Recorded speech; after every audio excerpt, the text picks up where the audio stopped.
इस प्रकार से 7 दिन की कथा श्रवण करके भक्ति ज्ञान और वैराग्य दृढ़ होकर उस वृंदावन की धरती पर नृत्य करने लगे। ये कथा कौआ सुनता है तो कोयल बन जाता है, अगर कोई बूढ़ा व्यक्ति सुनता है तो वो। एक भक्तराज बोले हम तो बहुत सारी कथा श्रवण की, हम तो कहीं जवान नहीं हुए, पता नहीं कितनी कथा श्रवण कर डाली, महाराज हम जवान नहीं हुए। खड़े हो गए कथा में एक बार, बोले हमने कहा भैया हमने बताया जैसे कौआ सुनेगा तो कोयल हो जाएगा, बूढ़ा व्यक्ति सुनेगा तो जवान हो जाएगा। वो कहने लगे हम तो नहीं जवान हुए, हम तो बूढ़े के बूढ़े हैं। हमने कहा महाराज मन जवान हो जाता है, भगवान की कथा श्रवण करने से हमारा मन शुद्ध हो जाता है, हमारी इंद्रियां तरुण हो जाती हैं, हमारे मन में रस भर जाता है। इस प्रकार का जवान होना कहते हैं। काक होई पिक बकई मराला,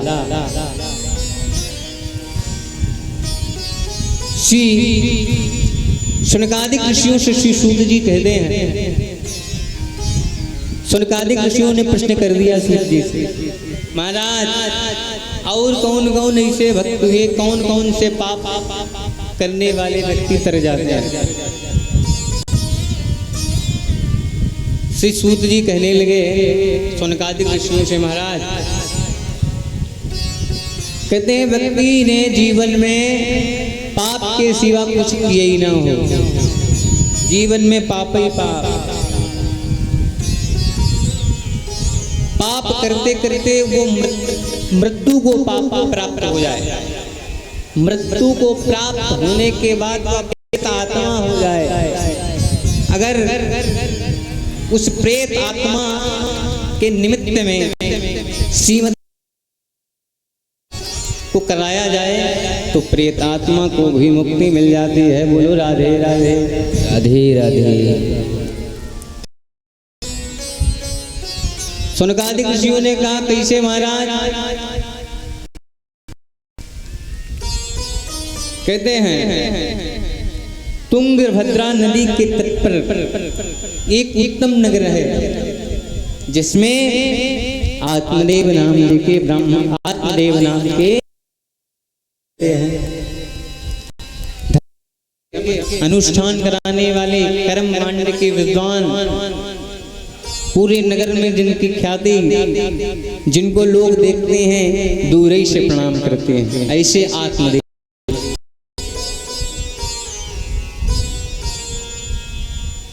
ये उत्तम नगर क्या है? उत्तम नगर ये हम सबका शरीर है। आत्मदेव कौन है? बोले आत्मदेव जिस आत्मा में परमात्मा वही आत्मदेव। ये कोई आत्मदेव और ज्ञान वैराग्य की कथा नहीं है, ये कोई भक्ति की कथा नहीं है, ये हम सबकी कथा है, हमारे ऊपर ये कथा बनाई गई है सारी।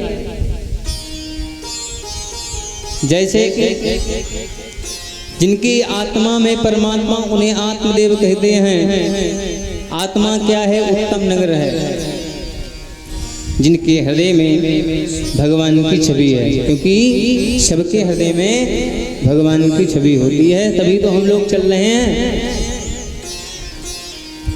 ऐसे आत्मदेव जी का नित्य कर्म क्या है? प्रातः काल उठना, ब्रह्म मुहूर्त में जाग जाना, भगवान का भजन करना और स्नान आदि प्रवृत्त होकर भगवान सूर्य को अर्घ्य देना और फिर अपने कर्म कांड के लिए चले जाना। हवन पूजन कराते हैं, बस इसी से जीवन चल रहा है। और महाराज पंडित जी जो कितने सीधे साधे हैं,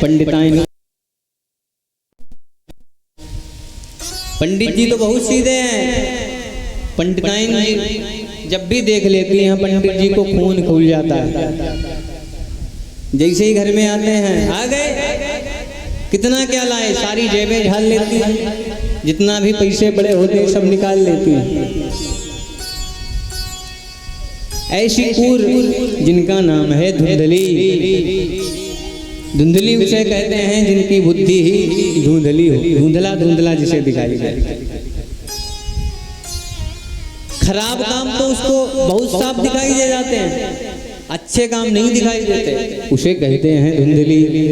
जो पति की सेवा ना करके दिन भर गली के बीच में चर्चर किया करती है, दूसरों का दिमाग खाए रहती है, इधर की उधर, उधर का इधर, बस बराबर, उन्हें कहते हैं धुंधली। महाराज धुंधली का यही काम है। जब भी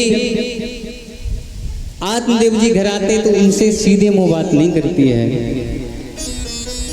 स्त्रियों का एक ही धर्म बताया गया है, कभी भी पूजा पाठ ना करें, मंदिर ना जाएं, केवल अपने पति परमेश्वर की सेवा करें, वही ही उनके लिए कल्याणकारी है।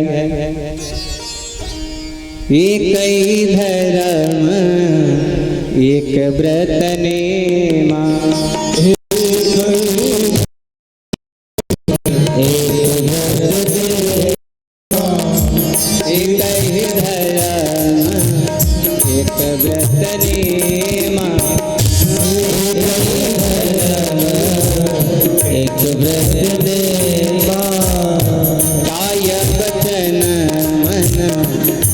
पद प्रेमा,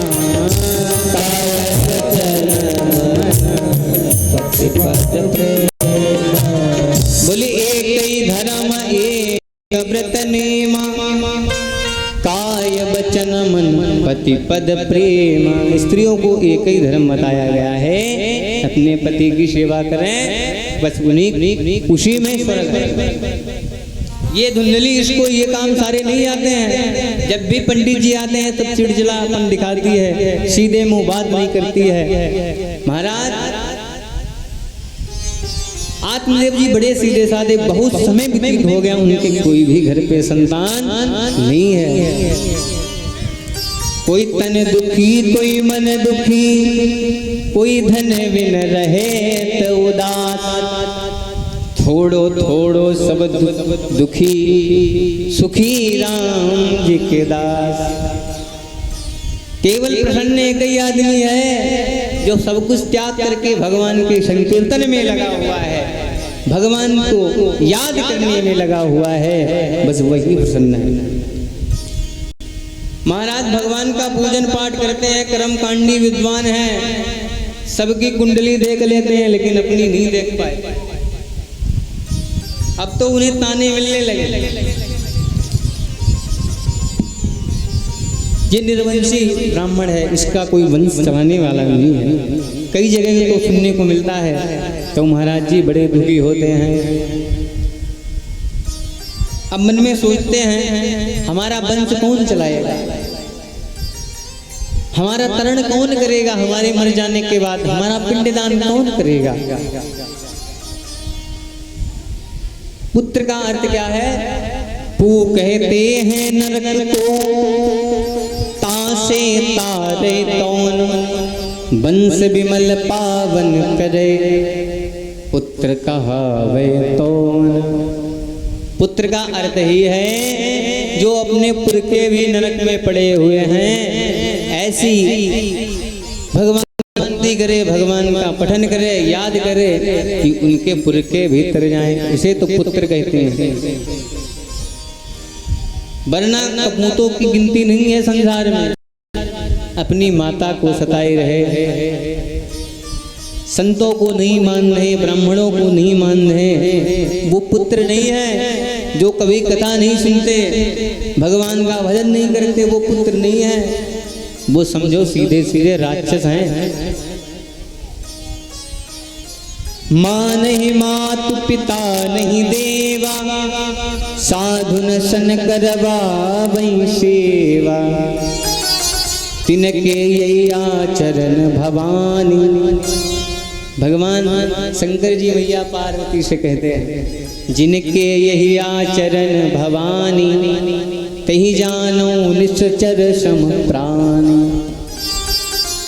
निशाचर की शक्ल कोई और नहीं होती, हम लोगों की तरह ही होते हैं, क्योंकि उनकी निशाचरी बुद्धि हो जाती है, उनकी बुरी नित्र क्रियाएं गलत काम करने में ही चली जाती है। पूरा दिन जिधर देखो उधर मार धार लड़ाई करके आ रहे हैं, वो कपूत बताए गए। अब चिंता लगी है आत्मदेव जी को कि हमारे कोई पुत्र नहीं है, अब तो बड़ा परेशान रहते हैं।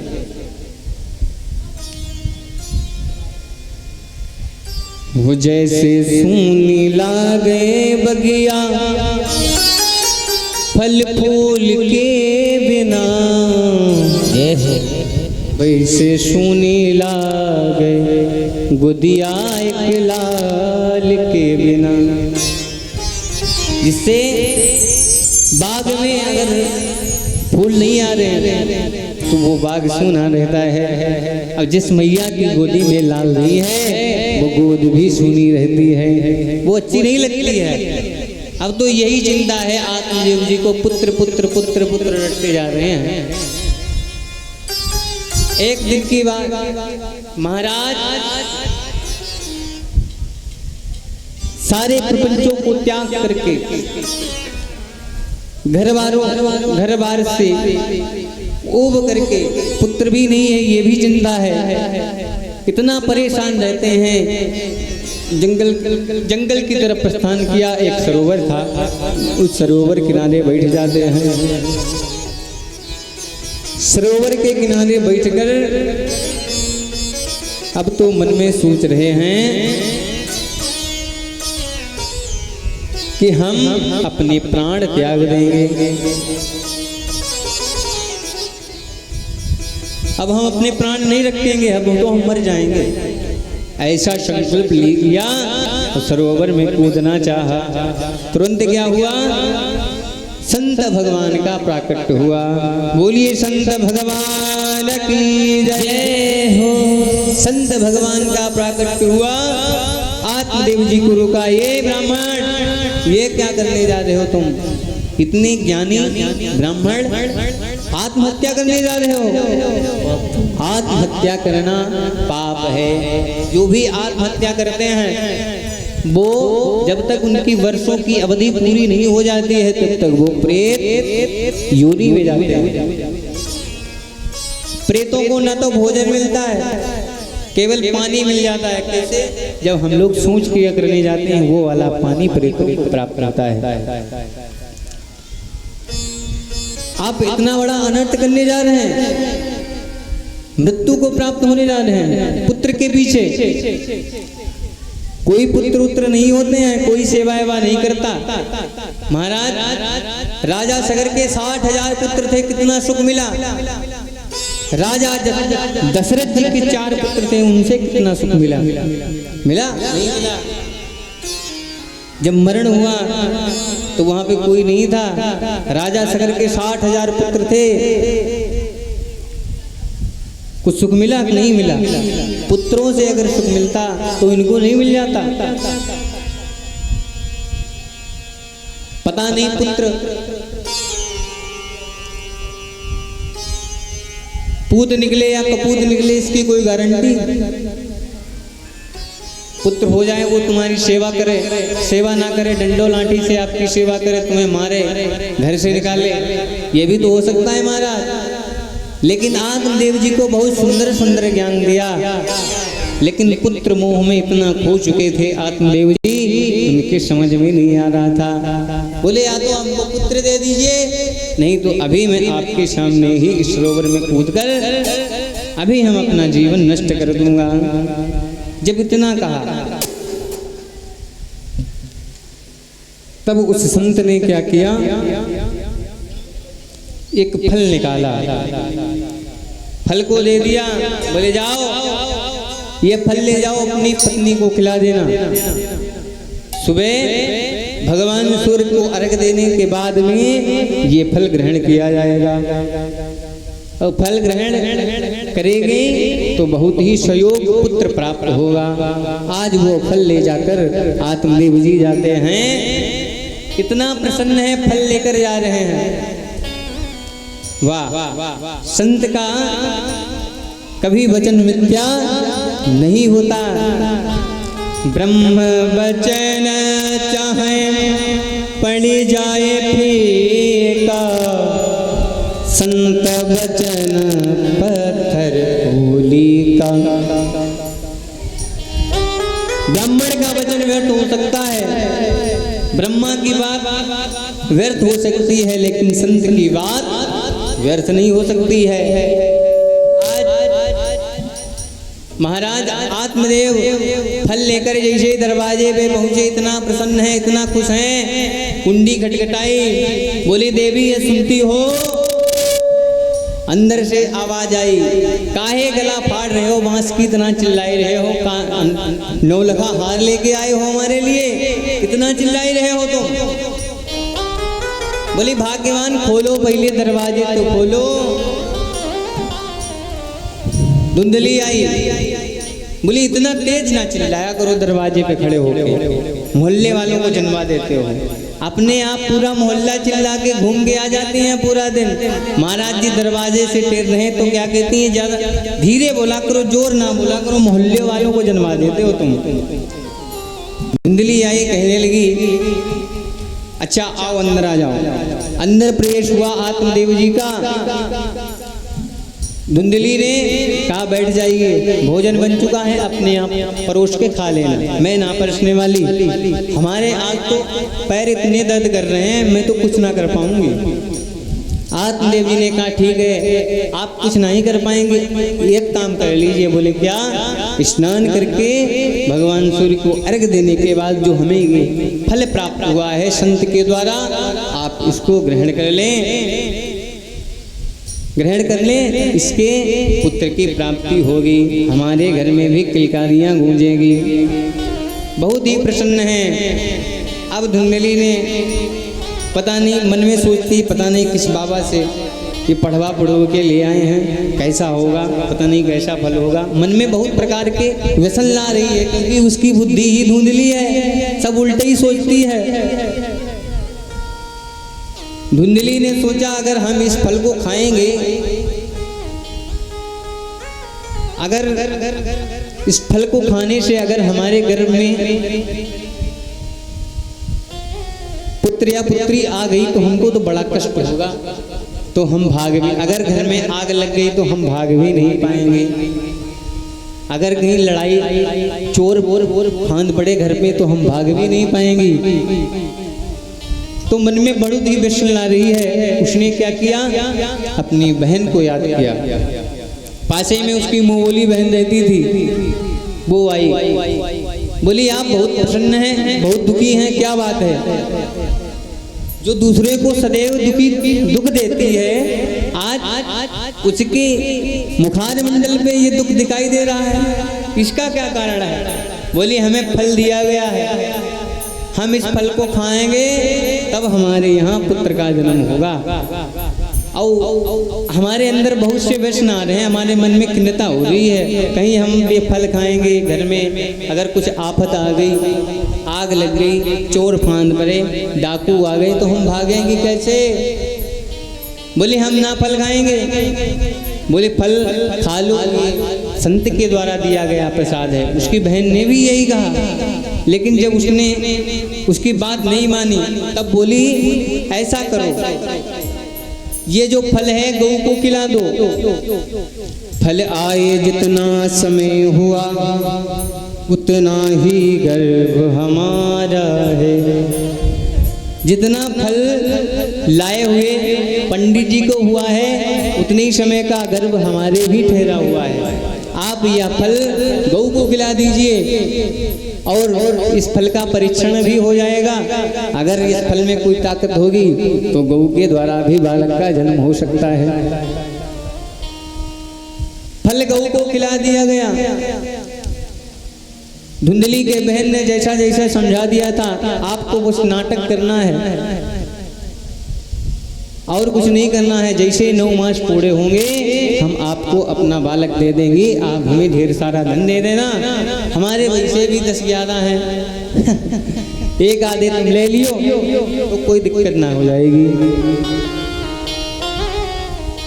आज धुंधली ने नाटक अपना प्रारंभ कर दिया।